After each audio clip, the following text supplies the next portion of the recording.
Today I imagine you sitting across from me, and I have some 5 myths about porn addiction recovery that I want to talk to you about. So grab a cup of coffee, or in my case, a cup of tea, and let's talk about this.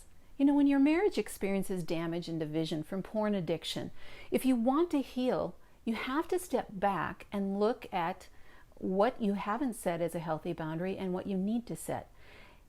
Now, these boundaries create an environment that promotes a lifestyle, changed thought patterns and behaviors, and a happier, healthy life.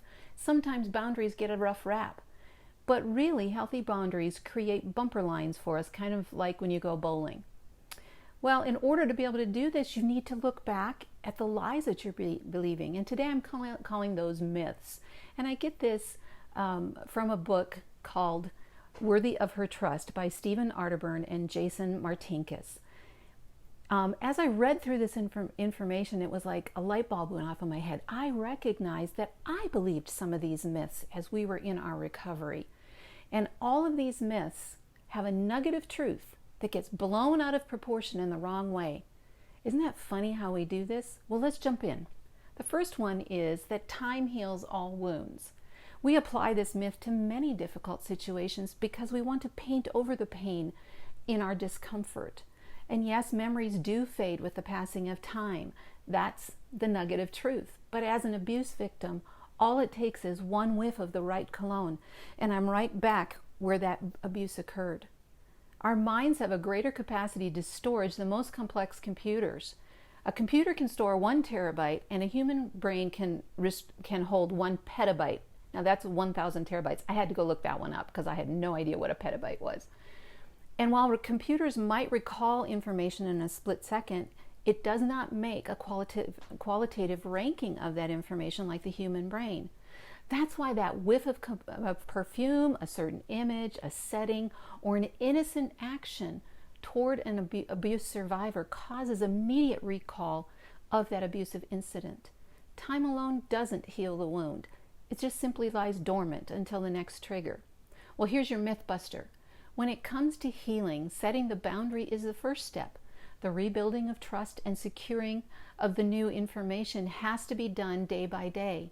Your healing requires honest assessment of your husband's actions and your feelings. It involves relying on God to do the work He promised to do in your husband and you. You cannot change your husband. He has to desire change for himself, not to please you. Well, the second myth is, well, I'll trust him when he stops watching porn. Well, that's a nice thought, but it's not true by itself. Simply stopping the behavior won't build your trust. Now, this is a tricky one to work through. You want to stop the pain and the problem, and that's what I wanted.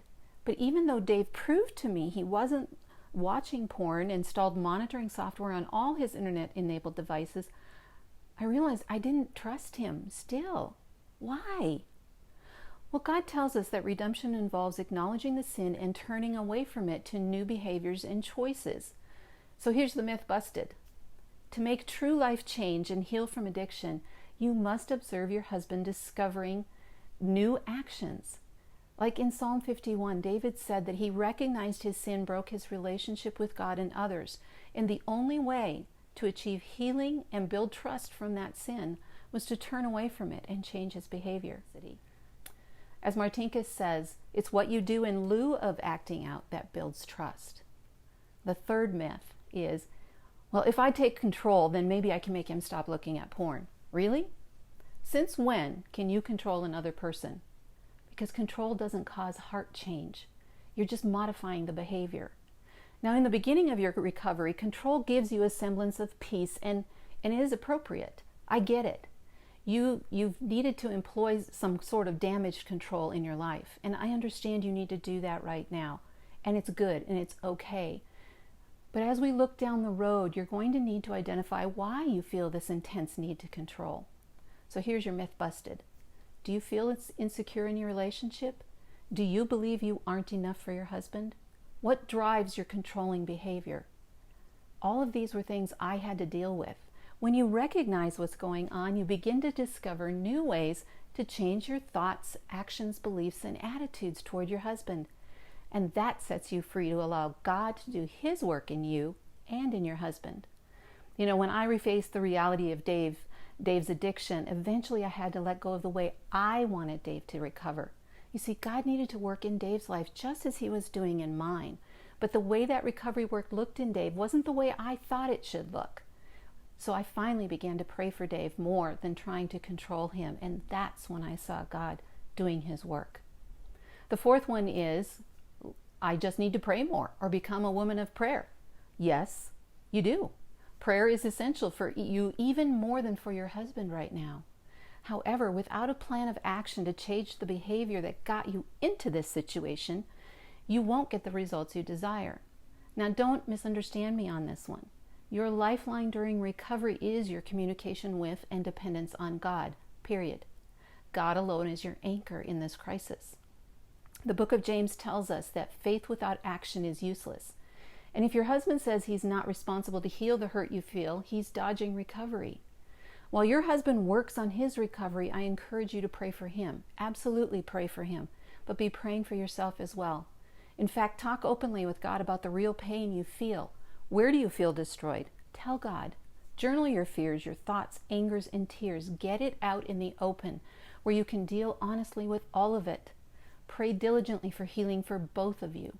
Pray for the strength to walk this path one more day. Pray for the restoration of your relationship and your marriage. And pray for your children. The myth busted on this is at the same time you have to pay attention to your husband's behavior. Remember, it's those little moments every day that show the real, true desire to change. Does he keep his word? Is he still acting out? Recovery depends on both of you facing what got you into this situation, and your husband has to admit his part in your pain. He caused it by his choices and actions. Therefore, you need to see the daily steps he makes toward wholeness. Words don't cut it. It's him living out his faith before you, his heartfelt repentance. And how do you know it's real? I get that question all the time. The only thing I can tell you is your heart will know. Prayer helps you discern that truth from the lie. Now, the fifth myth that we're going to talk about today is, well, if I have enough faith, God will miraculously deliver me from this pain and my husband from his porn addiction. Well, I cringe every time I hear this one. Could God miraculously remove the desire and heal the pain instantly? Absolutely. Absolutely. However, let me ask you a question. What if the porn addiction that your husband is dealing with creates a depth of dependency on God and character strength in him that he wouldn't develop any other way? And what if God uses the healing journey he brings in your life to show others there's a better way? Oh, trust me, I prayed this prayer. But the myth busted is asking God to miraculously remove the pain circumvents the process of sanctification, which is the journey of grace God intends to develop in us. And we miss out on deepening our relationship with God. I want to tell you something frankly. I wouldn't wish what happened to Dave and me on my worst enemy, but I wouldn't trade it for the world. Why? Because I discovered who God is in the midst of this, and I learned so much about myself. And God didn't just remake my marriage, he gave me a brand new one. 13 years after this, Dave and I both know we wouldn't be where we are today, who we are today, or understand the character and grace of God if we'd been miraculously delivered from the porn addiction, the pain, the depression, and the struggle we went through.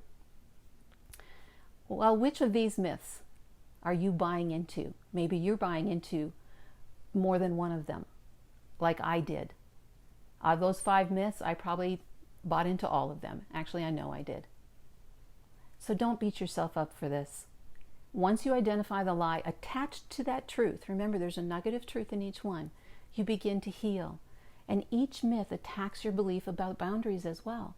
You cannot set healthy boundaries if you're believing the lie.